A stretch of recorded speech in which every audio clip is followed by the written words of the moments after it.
everyone. I am Melody D'Souza, and on behalf of India Diversity Forum, I'd like to welcome all of you to another edition of D&I Pe Charcha, presented by Novartis, an initiative by India Diversity Forum. As always, the objective of this charcha is for us to learn from one another. Our discussion today is focused on the inclusion of professionals with disability and how crucial it is to sensitize the masses of the challenges PWDs face across the globe. Recently, actor and dancer Sudha Chandran hit headlines after she shared her ordeal at an airport in India. Sudha was at the airport and asked to remove her prosthetic limb despite her request to not remove it because of a discomfort it causes to her. The CISF personnel on duty did not pay heed or show any signs of empathy. After the incident came to light, the Central Industrial Security Force issued an apology on social media and promised that they will look into the matter and examine why the lady personnel concerned requested Sudha Chandran to remove the prosthetics. This is one of the many challenges PWDs have to face. Many we may not even know go unheard, unreported. It is time we separate the individual and disability and not see them as one. As we observe the World Disability Day on the 3rd of December each year, let us acknowledge there are over 1 billion people, that's about 15% of world population, living with disabilities. This is a sizable population, and thus it is absolutely pertinent to increase the PWD representation in the workforce, especially in India.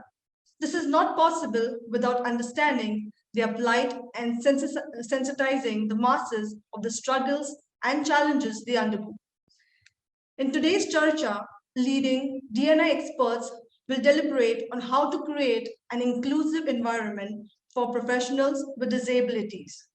Also, get insights on how our organizations empowering professionals with disabilities across India Inc. Let us begin a charcha on why are HR policies reluctant and silent when it comes to disability inclusion. And for that, I would like to introduce our esteemed panelists of this discussion. Maninder Puri, Chief People Officer for Mastek Limited. Purvi Patel, Managing Director from Design and Planning Council, Ahmedabad.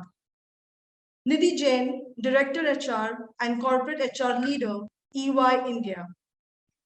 Tanay Kediyal, VP and COO from Allstate. And a moderator for the session is Monaz Noble, Chief Financial Officer, NGSC and NBS India from Novartis.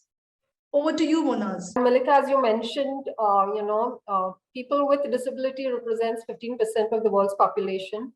But because 80% of the disabilities are invisible, that number is likely to be much, much higher.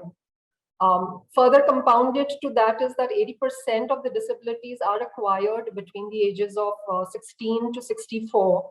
And therefore, it's critical to understand that any one of us could become a person with disability at any time. And to bring out this entire conversation today, as you rightly said, how do we actually run and aim towards a disability inclusion for our associates, for our society, for the broader stakeholders to feel safe, seen, heard, and valued for who they are, and so that they may participate and all of us, along with us, as equal members of our organization and society. We may not have all the answers, nor the policies and the framework, Milita, which you mentioned about right now. But I guess what we are really creating are open spaces, where we could have this conversation, and from there we could kind of pick up ideas as well as the valuable work that each organization is doing. And probably just to start off this conversation, let's start with biases and mindset, right? And let me invite Tanay to open up the first question that I would like to, put across. And I wouldn't say a question, open up this conversation or the Chai Pe Charcha. And the question is really, Tanay, what are the barriers for PWD representation in workforce? And do organizations have a preset notion on the roles for the disabled, or do they consider them on their skills and professional competencies? So what are some of your experiences that you could share with all of us?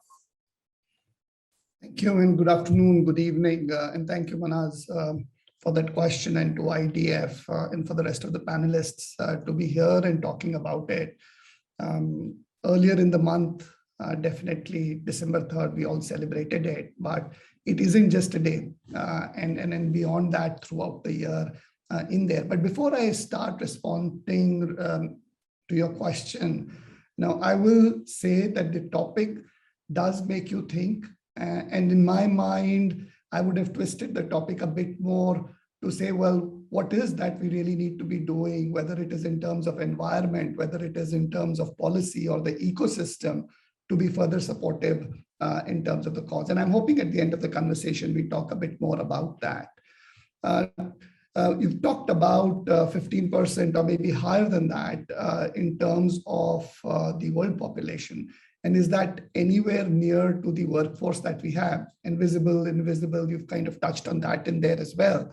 And I would say we are very far from that. And like with any other diverse segment or from a diversity perspective, clearly there are some challenges that we are all struggling with. I know for us at Allstate, we have been, especially with respect to PWD, we have been on this journey for the last 4 or 5 years. 2017, 16 is when we started. And in the last couple of years, we've really structured it well with an employee resource group to drive that. But yet I feel, not just for us, but within the industry, we are just scratching the surface. Like with everybody else, we started with some of the visible ones, like an ortho disability, and then translating into hearing and learning and visual in that senses. But like I was saying, it is still scratching the surface. We are far from the 21. And a regular bias that I feel as hiring managers that, when we internally talk about it, is that typical affinity bias. And in terms of the hiring manager ending up to look for somebody very similar to him or her, or really looking for things that, that give them a comfort. And there is an inherent discomfort to talk about it. To me, if we have to really work against this bias, a lot of it is towards re-looking at our evaluation process. Just the way we currently evaluate candidates puts a natural bias or a disadvantage as far as the PWD is concerned. Again, like a video chat that we are talking about. In there itself, and there is technology to really support there, but in there itself, there are certain biases that start coming in. Search for verbal or really visual clues when you're interviewing. That adds to that bias in there as well. It's a lot towards internally training our hiring managers, internally training our HR groups, internally training the talent acquisition to be able to overcome some of these biases that inherently come there in there.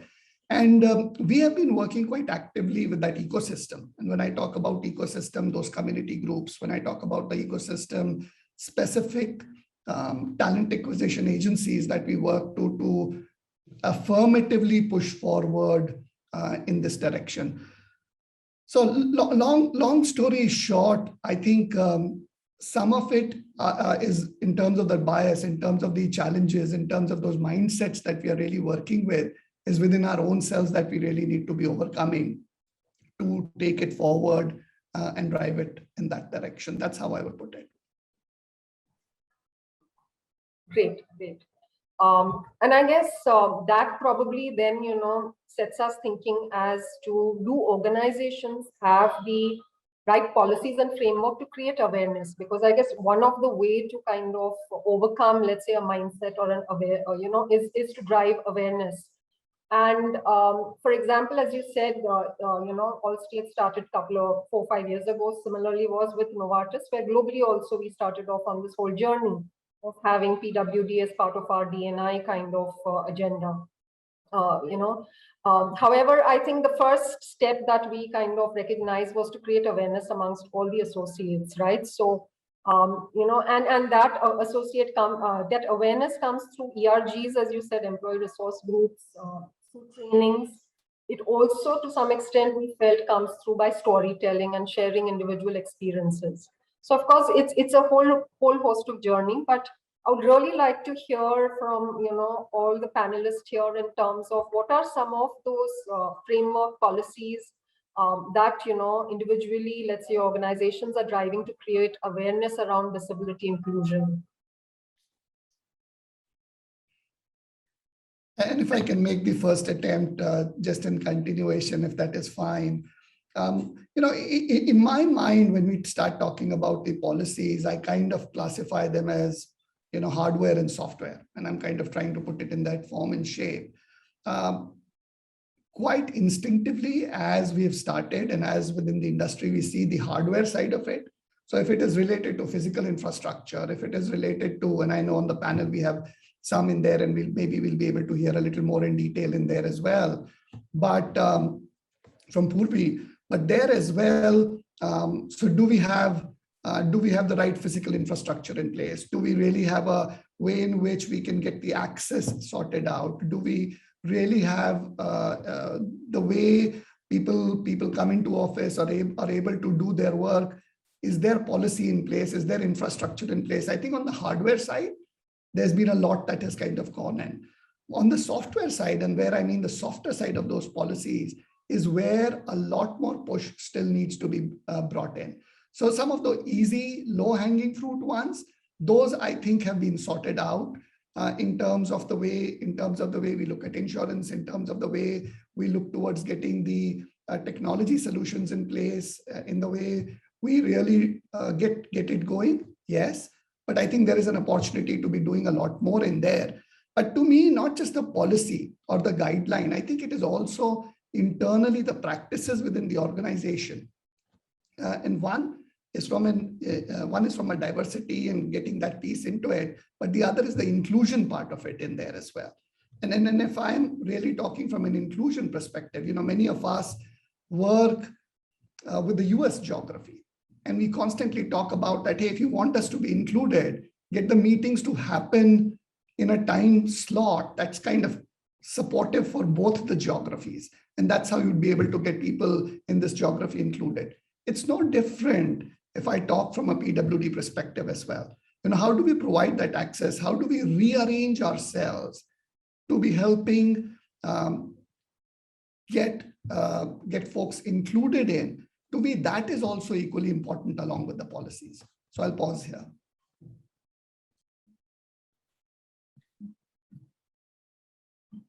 Monaz, is that okay if I go next? Just, I have a couple of things. So I think for me, if I have to answer this question, I think it's important to understand the immediate meaning and, what is the full scope of disability when we are speaking about it, and what does it mean for disability inclusion? Now, disability inclusion actually means understanding the relationship, right, between the way people function and how they participate in society, and making sure everybody, irrespective of disability or no disability, has the same opportunities to participate in every aspect of life to the best of their abilities and desires, right? I think where organizations play a huge role, and we've seen that there are a lot of best practices out there. If you look at Nike, the advertisements, the models are disabled, right? And it's not that it's not inclusive. I think at Mastek itself, we have people with disabilities, and there are things that are provided to them, or the infrastructure available in the office pre-pandemic was available for, and it was changed for people with disabilities. So I think organizations, it's not just about policies, it's about the whole feel, experience, the attitude of the entire team, right from leadership downwards. I think that's important. If they accept, pretty much everybody does. I think the language that is spoken within the organization plays a huge role as well. So policy can only define so much because it's written. Now, adherence to policy cannot really define it because that's not the way to, really run with it. But I'm not saying it's not important. It is important. But beyond that, I think it's about the attitudinal change within the organization that is most important, followed by creating a long-term value creation. Do we also have career paths for them within irrespective of whether people with disability, non-disability? Are we providing them the same mentoring, coaching that is available to everybody? And I think somewhere Tanay mentioned it, right? We all look with our own bias, and sometimes these biases are unconscious. We automatically tend to believe that somebody with disability may have disability in the brain, which is not true, right? It's just that they've had a physical disability or some other kind of disability, but can be managed. So I think it's all about how we work around the entire ecosystem and the landscape that is available to them within the organization. I think that's more important than just doing a tick in the box of policies. I think we need to go beyond policies and create an ecosystem for them. For me, I think just to add to what Tanay mentioned, that is important. Monaz, I could go next. Sure. I think while policies are extremely important to bring in the regime, the discipline, I think I totally agree with some of the points Maninder made, and I'd like to share some broader aspects that we have at EY tried to address to be able to make disability inclusion not only a focus area, but inclusion as a whole, as a way of life and the way we do business. I think one thing which is extremely important is the leadership commitment. And I think the second piece is about really cascading that commitment across the organization. Now, sitting at the helm, if the senior leadership believes or has commitment, but it's really not translating on the ground, then there is little that we will be able to achieve in terms of outcomes. Now, we realized, we're a large organization, geographically, number of people, businesses, etc.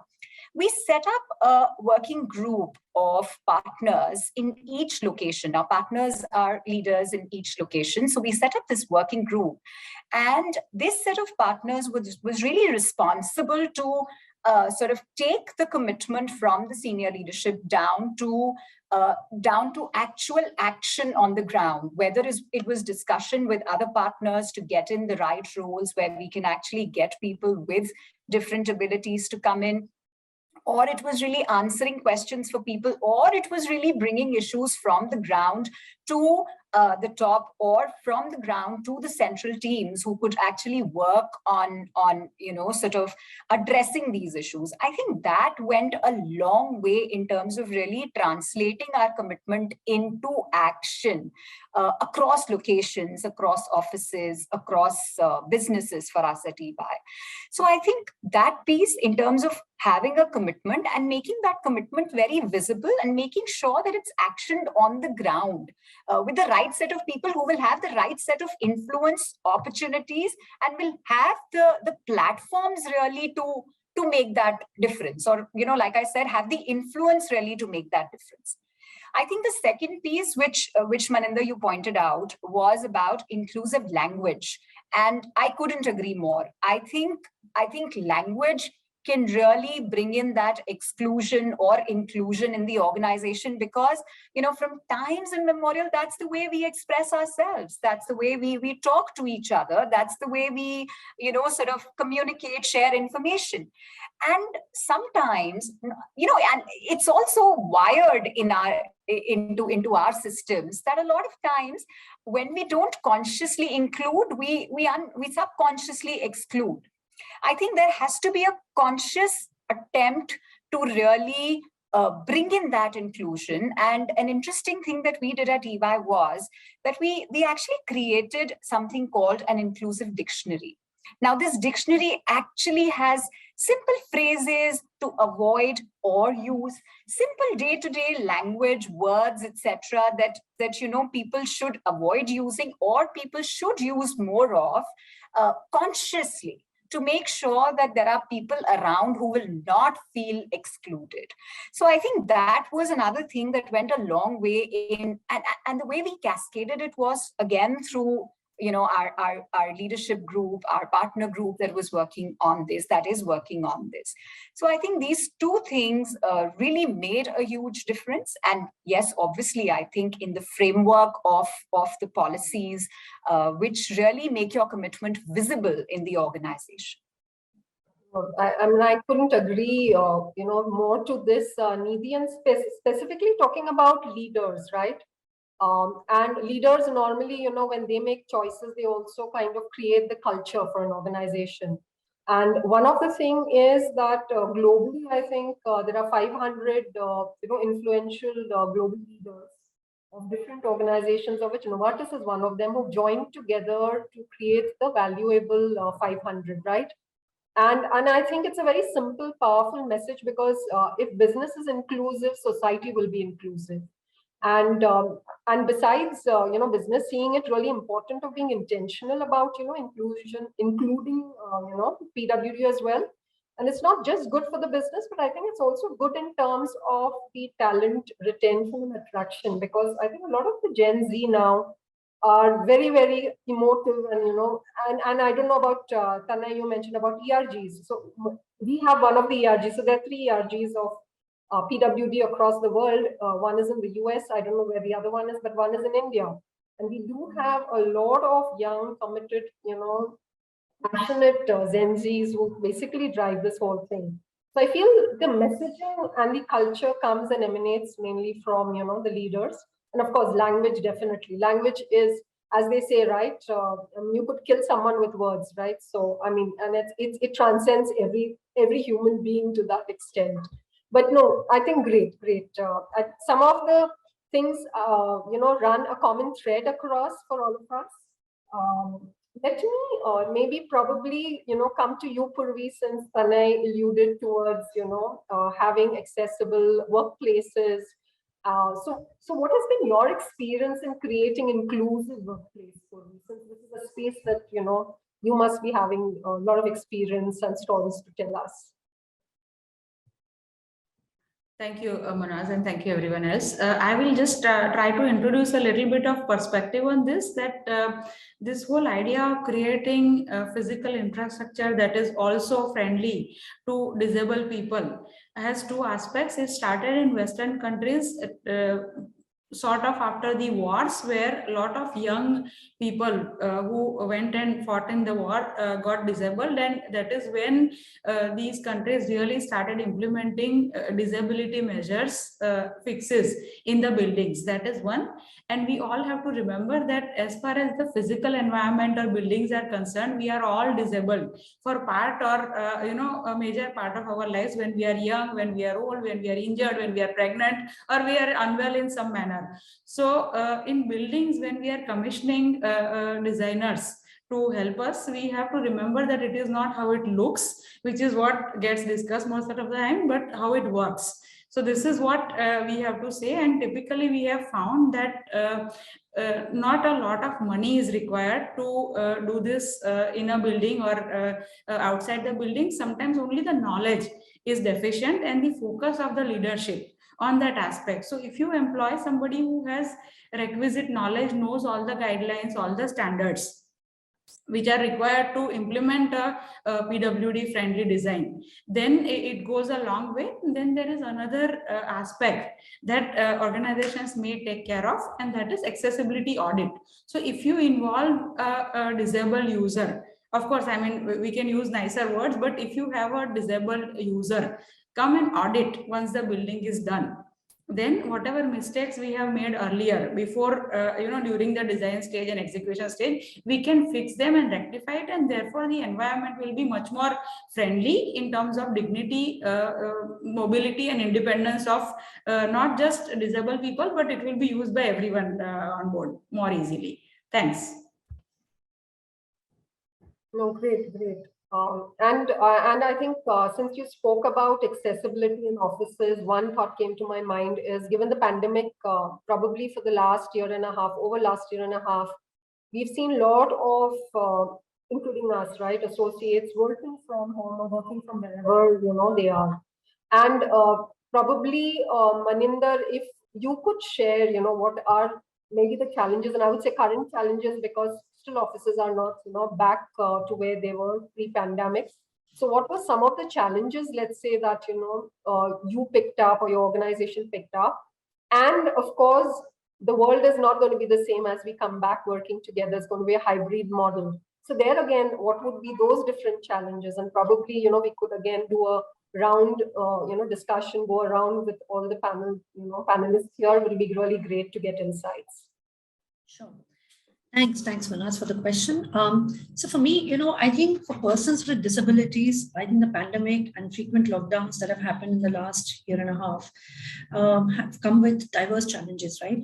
From sourcing essential supplies to working from home or remote locations, and also, getting regular medical assistance. I don't think, if for us it was tough, and I think it was tougher for them. We transitioned from office to work from home, right? They, world over, people faced with insecurities of one, lack of accessibility, sometimes even, lack of physical interaction. There is no visibility of body language apart from, above the shoulder when we even on Zoom calls or any other calls, right? So there is a bit of, in a way, exclusive, culture that automatically builds in for everybody, irrespective of people with disability. So that happens. And then the language that we speak also doesn't really help. So I think it's been tougher for them. The change in environment, the restricted movement meant, operating from personal space, which may not have all the tools available to them or for them. Not everybody has equipped with their office space. And especially people with disability, I think would have been tougher to sit on a desk or a chair for a long period of time, not being able to move as much as, especially if you're living in Mumbai, the square foot space is only so much available. I think so. It's been very, very tough on them. Now, if we were to open up offices and a hybrid work model, I think frequency of in-person interaction is still limited. But I think the intent would be that how do you sensitize team members, managers, workforce leaders on what constitutes inclusiveness? I think a lot more than what it was earlier. I think empathy, gratitude has suddenly come to the fore in all organizations, and that continues to be a trend that one will see for a long, long time. Attitudinal change, I keep coming back to that, is very important. And I think we need to be absolutely accepting and empathetic towards what people with disability have been through in the last year and a half. I think far more tougher situations than we have.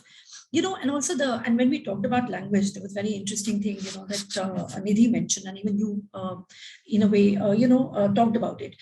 For example, if there are incorrect statements being made, I think we are not taught this in schools either, because we're not taught to question. And like you said, Gen Zs are far more, I think, right out there, and they have the ability to really give their, probably their mindset. They're happy to share. They don't necessarily have a filter. But Gen Zs are still, only 10% right now in the organization. We still have Gen Y and Gen X that we're dealing with. And I think the fact that, for example, to say things like, why would you think that's okay thing to say to somebody like that? Or if that is not really funny. I think we don't realize in our jokes, even in WhatsApp messages or, signal messages, that the jokes that go around. And it's not that everybody now has, WhatsApp has become a way of communicating in every organization, within teams, especially after lockdown. So what kind of language we're using there as well, and kind of jokes we're sharing, or the kind of messages that we forward, is also very important to keep an eye on. And while, you can, again, going back to policies, you can do that. But I think when you get to hybrid, this will continue. Now, imagine if you've shared a joke in a poor light for somebody with this disability. When they get to work, they come with that sense of, that I'm not respected here. And for me, respectability, with literally hyphenated, respect and ability, I think that is most important. If we can put that in the organization, then I think we have a workforce that is, or the organization that is fit for accepting people with disability.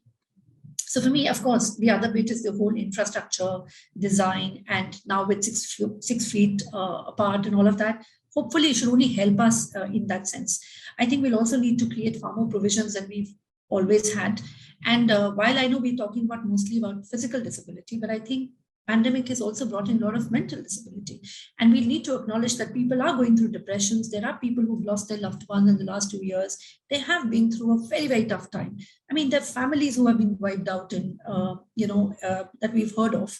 So I think the whole bit of being empathetic, being able to appreciate and understand what people have been through, it doesn't, and disability is not always seen, right? So it doesn't matter whether somebody is physically, you can see it, but if you can't, even then, how are we absolutely interacting with each other and talking to each other also plays a huge role.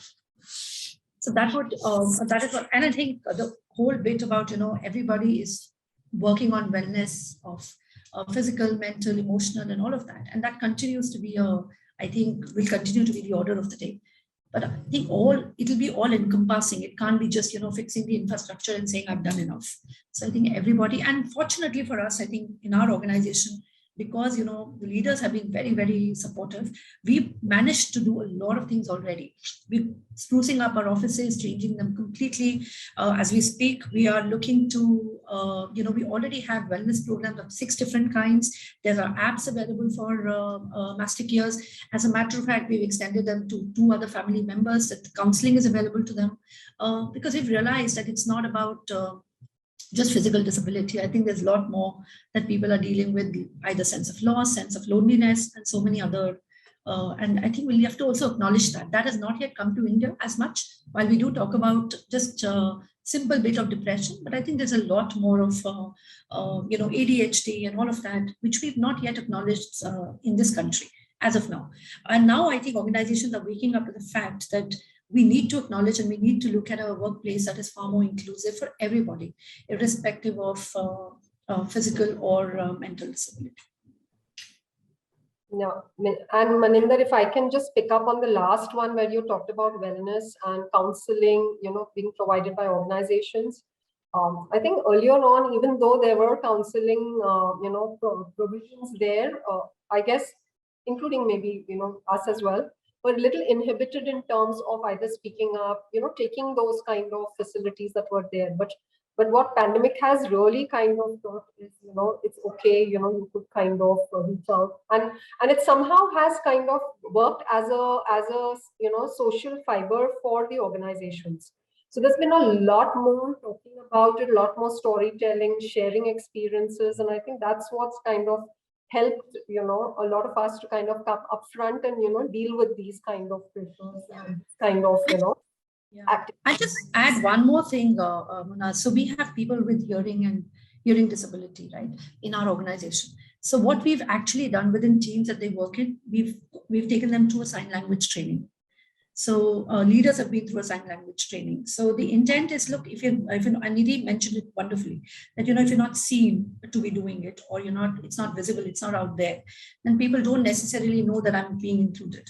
So I think those are small things that one can do, or an organization should be looking to do, so that, there is this bit about, look, I am being inclusive. I'm trying to learn your language to speak with you and to understand you. Yeah. No, and just maybe last, another point that you brought about sign language, I think I've also seen a lot of, kind of promotion in terms of, what do you call as audio description, right? So a little bit more about your physical description of the speaker or things like that, so that probably it helps, again, a wide variety of, associates going through that entire, and primarily, I think, because it's so much of visual interaction as we moved into the pandemic and probably into, the hybrid as well. And I think that, helps me to segue, Nidhi, and I could probably draw your kind of, thoughts around the entire piece of technology. So I think one of the things, and technology is an equalizer, right, to a large extent. It does give you that equitable kind of opportunity and transcends, again, different parts of the society. What are your thoughts in terms of how, organizations could leverage technologies to empower PWD? Sure, Monaz. I think that's a great question, and I'd love to sort of share my thoughts and share some real stories, success stories that we have at EY, which could probably help us get more context around this. Now, obviously, whether technology or AI, it can definitely amplify integration of people with different abilities into the workplace. I think it can help a great deal in terms of supporting upskilling as well. We at EY very strongly believe that technology can actually help us in two ways from an inclusion of people with different abilities perspective. While it can actually help the workplace become a lot more accessible, not just physically, but all resources, whether presentations or your documents, etc., make everything more accessible for people. At the same time, this whole technology and the growth in this space can actually open avenues for people with different abilities by creating more uncurated jobs. Now, I'm going to share a bit more about this. I actually, like I said, want to share two stories from EY. We have a team which is working out of Chennai. It's called the MIST team, the Monitoring Information and Security Threat Lab. Now, currently this team has about 26 members, and out of those, there are 5 who are differently able. This team essentially works with a lot of standardized processes, requires a lot of, working with lesser distractions and working in a very high concentration sort of an environment. Now, keeping this in mind, initially, there were 3 people who were hired in this team, and these were people with, speaking and hearing disability. These people were so good at working in that sort of, ecosystem and environment that we hired 2 more within the same year. And like Maninder mentioned, there was so much done in terms of actually training these people on sign language, training the rest of the team on sign language. So, all of that was obviously done. In addition to that, we actually introduced a speech-to-text collaborative tool. Now, this is a tool which has been designed within EY, and it actually converts all the team inputs to texts during a particular meeting. So, this actually went a long way in making those people feel included. And, this was so prompt and immediate in terms of its outcome that they did not feel that, there was a lapse or a lag in terms of getting information as compared to the rest of the team members. Like I said, technology obviously helped us in documenting all relevant policies or work processes, information, etc. It just became more easy for these people to read and follow. Now, I have personally interacted with the MIST team, and I can say that, they are champions in what they do. From actually performing very complex processes to delivering on very stringent timelines, there is really nothing these people cannot do. I think this was one, success story around how technology can actually enable people with different abilities and their inclusion into the workplace. Another another story that I want to share is more around how technology has helped us create more and curated jobs, in this space. So like I said, with this whole rapid growth in technology, and, obviously, I would say that the pandemic was really a watershed moment. In EY itself, we have a huge tech practice, and here we help our clients across sectors in the areas of digital transformation, cybersecurity, or ERP implementation. Now, this gives us huge opportunities to really create jobs for people with different abilities.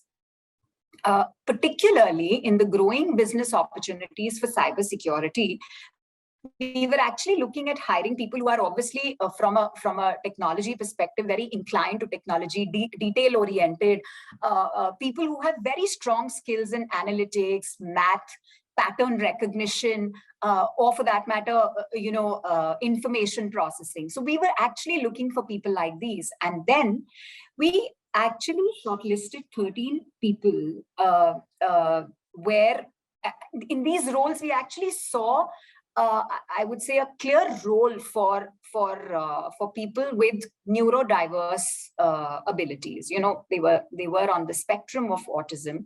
Like I said, we shortlisted about 13 people through a week of very eased out real work environment simulation. We tested their ability, adaptability, agility, etc.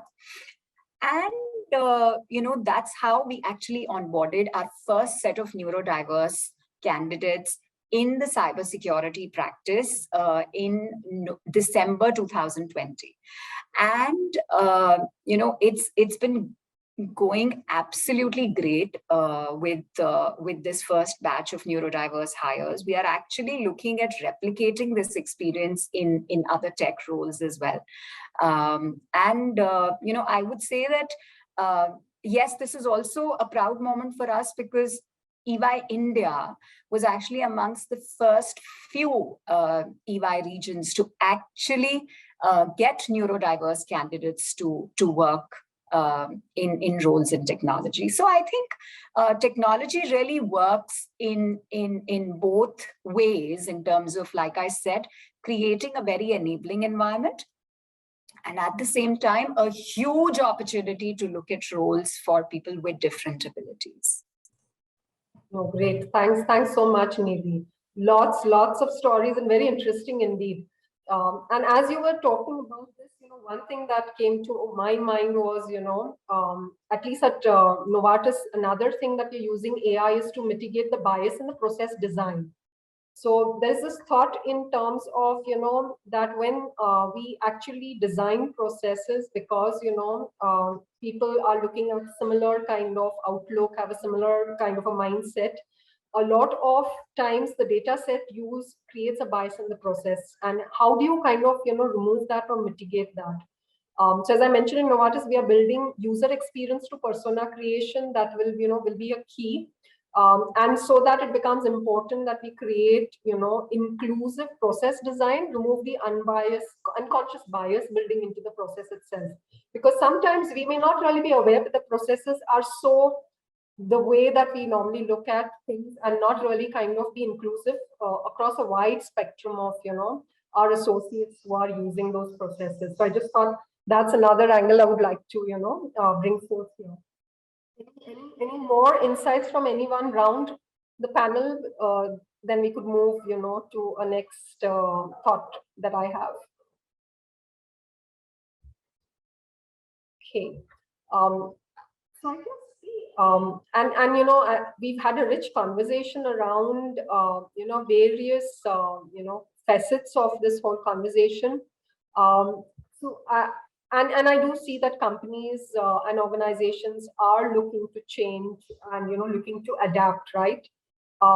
But there's one thing that, you know, it's still kind of out there, is that how could we, and we also talked about leadership, right? How could we encourage PWD to join our organization? So what are those thought processes? If somebody wants to join and is, you know, it's a person with disability, how would he, she, it, you know, kind of approach, you know, the organization and not feel inhibited by the organization? So what are those doors that we are creating, you know, for our future associates to, you know, walk through our doors of organization? Any thoughts there?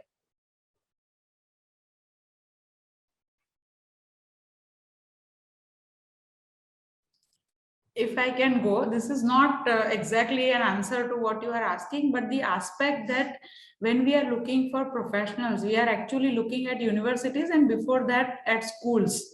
So HR can really come on board by going and actively looking during campus interviews, because a disabled person, whether it is mental or physical disability, has had a very long journey just coming to the profession, educated and trained. So if we have like a holistic system whereby there is a bit of CSR fund focused on giving to schools and universities, so that they can encourage either scholarships or a better infrastructure for you know, encouraging people with disability to be a resource for organizations in future. So this is where I think the dots might connect. And if you can think of an active way of promoting this when people are young and making a decision about how capable they are, because then they are going to push. When they are young, they want to have this encouragement, and that companies can provide either by individual role models or by having a policy of encouragement. This is what I had to offer. Thanks.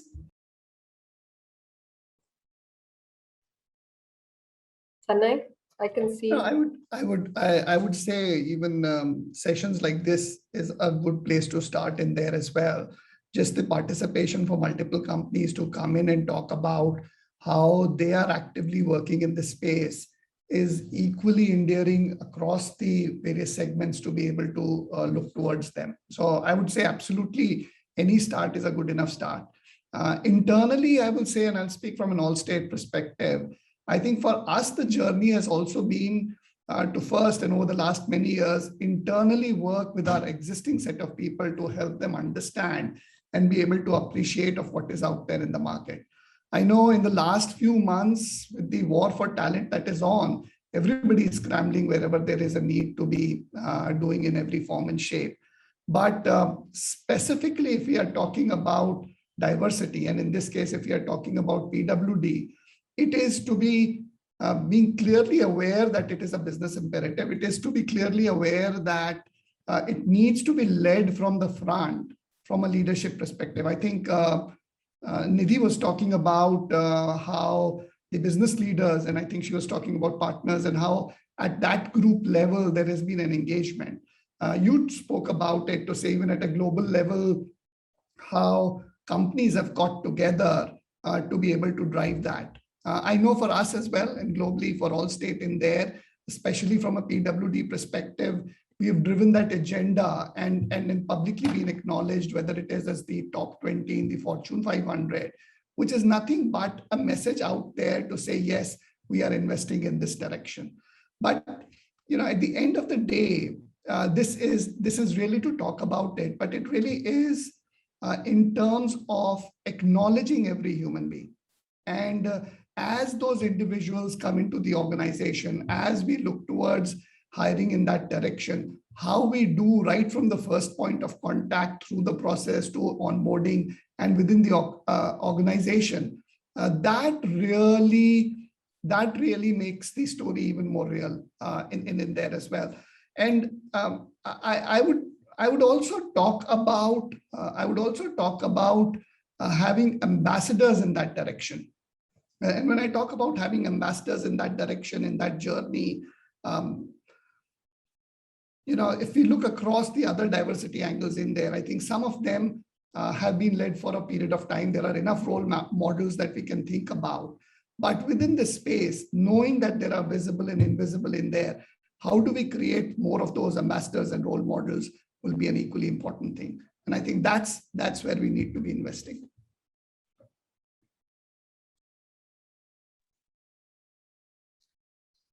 So Monaz, I'll share a few from my experience. I think when you look at, to create an organization and have the leadership buy-in within the organization, I think it's the most important. I think companies over a period of time will cease to exist if you don't become an inclusive culture. It will become very tough for us to, because with Gen Z coming into the workforce and with their, complete focus on these social values is very different. So if we need to be relevant, I think it will be important. And if we don't do it now, I don't think it'll ever happen. And, this entire COVID scenario has actually been a blessing in disguise in that sense, where companies have realized that it's important to just step up and be empathetic towards everybody. Apart from that, I think when we look at promoting diversity, equity, inclusion in any workspace, I think it'll have to be sincerely started from the top leaders. I think Nidhi mentioned, you mentioned Monaz, right? And Tanay also just kind of mentioned, culture always flows from the top. And if leaders are not seen to be doing the right things and not visible out there, I don't think it'll ever get percolated down the rank. I also believe, I think, many organizations, while may not be talking about it, but I think every organization is doing something or the other. And like Tanay mentioned, I think this is the forum to talk about. We've never actually discussed within DEI gone towards people with disability. Normally, it's about gender and whole LGBTQI, etc. I think now the whole world is stepping up, and it's such a refreshing conversation to have, because the world is changing. And like you mentioned, right, there are 15% of the world population are people with disability. So in a way, isn't that going to be our future workforce? So why are we losing out that huge chunk of people not being part of our workforce? So I think somewhere there is a huge opportunity out there that I think we as organizations are missing out. So even if you have to make a business case, which I hope we don't need to, but even if we need to, I think we have a brilliant business case out there. Nidhi just shared a lovely example, and there are a lot of examples that are available in various organizations that people are using to their advantage. There are braille laptops available today, right? So I think it's all about how we channelize our energies, how much time we are focusing on it, how much hours we spend on creating that inclusive environment within the organization. So I just want to thank the DI, the Diversity India Forum, to even bring this to fore and to us to even speak about it. I think so. It is kind of like a aha moment, I think, for all organizations and for all of us, that this needs to come back on the table and talked about as much as possible. So that's from me. Thank you.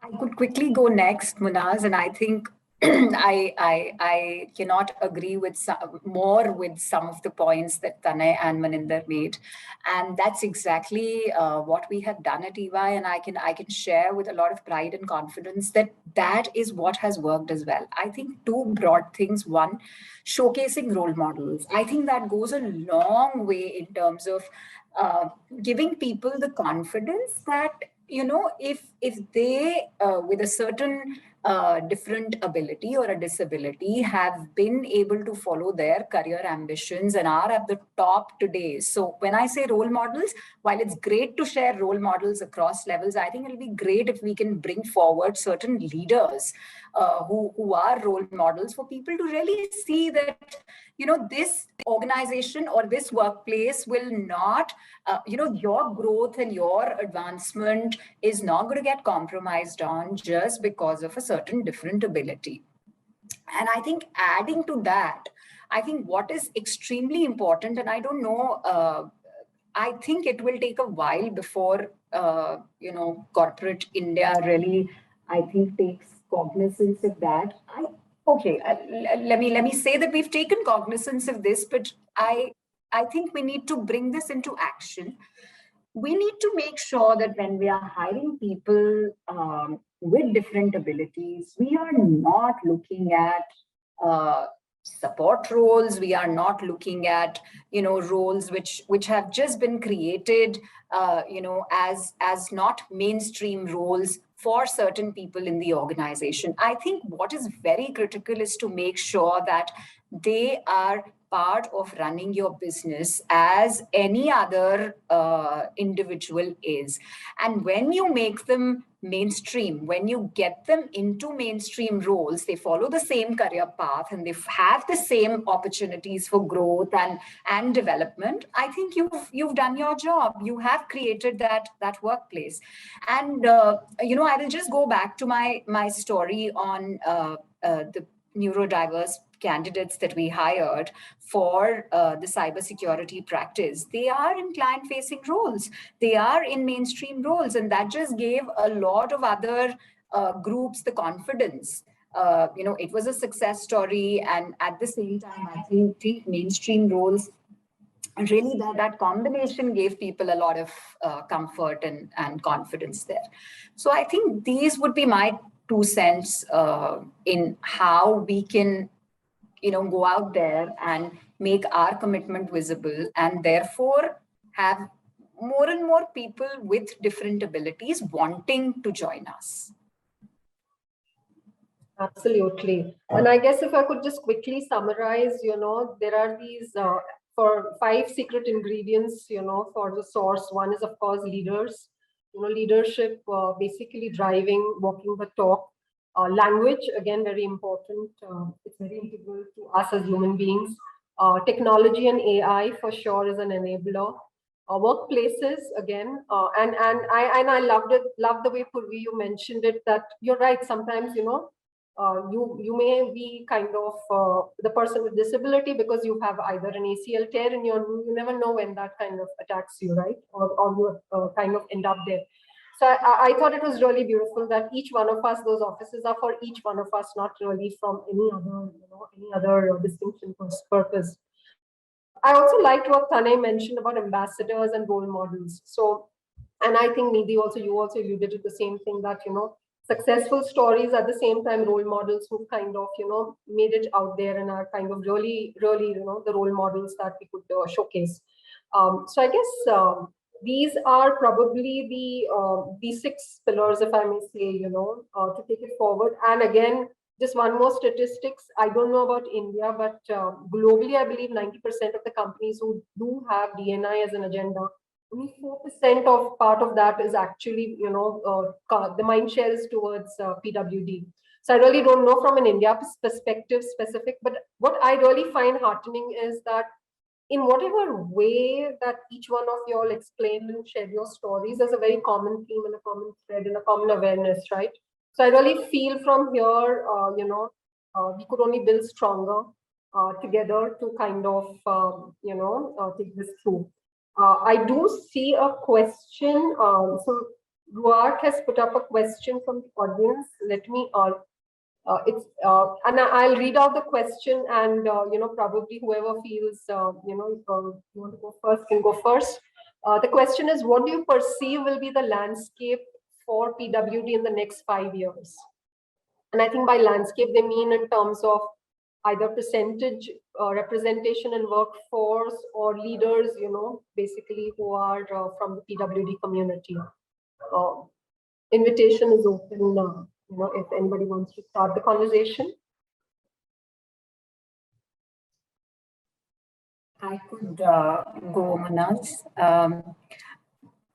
I would think that the PWD landscape, when we're talking about the landscape, I think 5 years from now, I think we are talking about, I will not really put a number there because I think different organizations will be at different levels of or different stages of maturity in terms of their diversity and inclusion journey.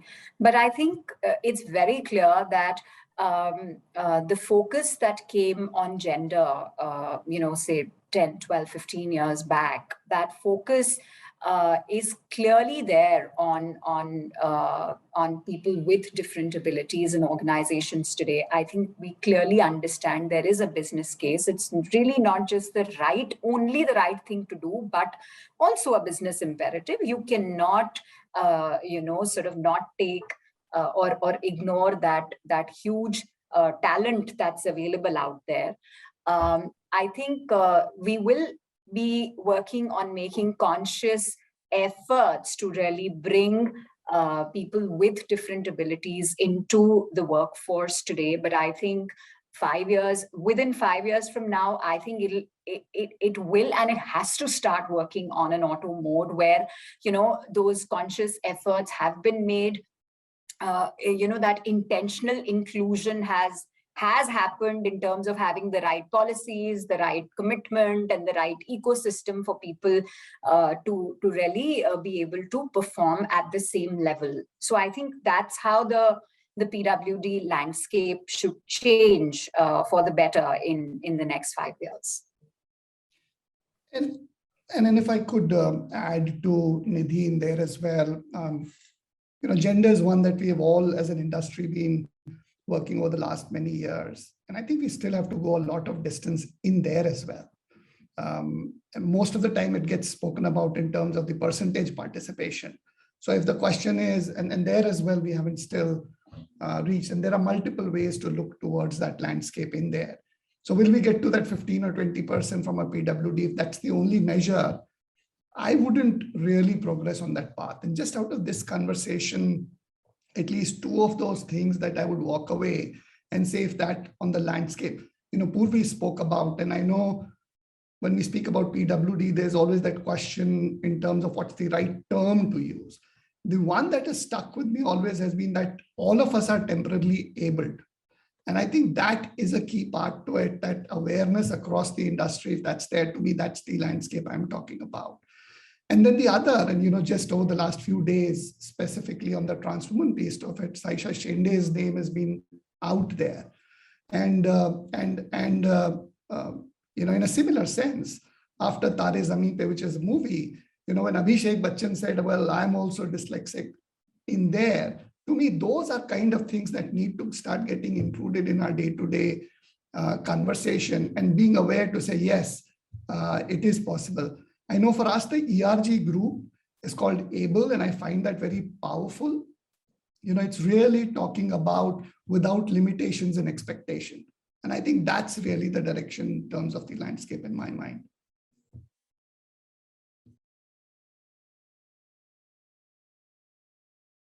If I could respond in a very personal view, this is going to be tough because India is going to have more and more young and able people entering the workforce. So it is actually going to be difficult to argue for people who are not fully geared and able, because the companies will look at profits and efficiency, and they would like to choose whoever delivers the best. And there is always the bias that we are fighting against. So difficult to let go of ableism. Okay, that is the bias we will have to fight. And the other thing is knowledge about how to respond to this is fractured. And the time to make decision or time to make change is going to be more and more compressed. And we are in that urgent need to make quick decision. So that is a challenge that we will have to address. And there are better ways of learning with technology and with every kind of information that is easily available.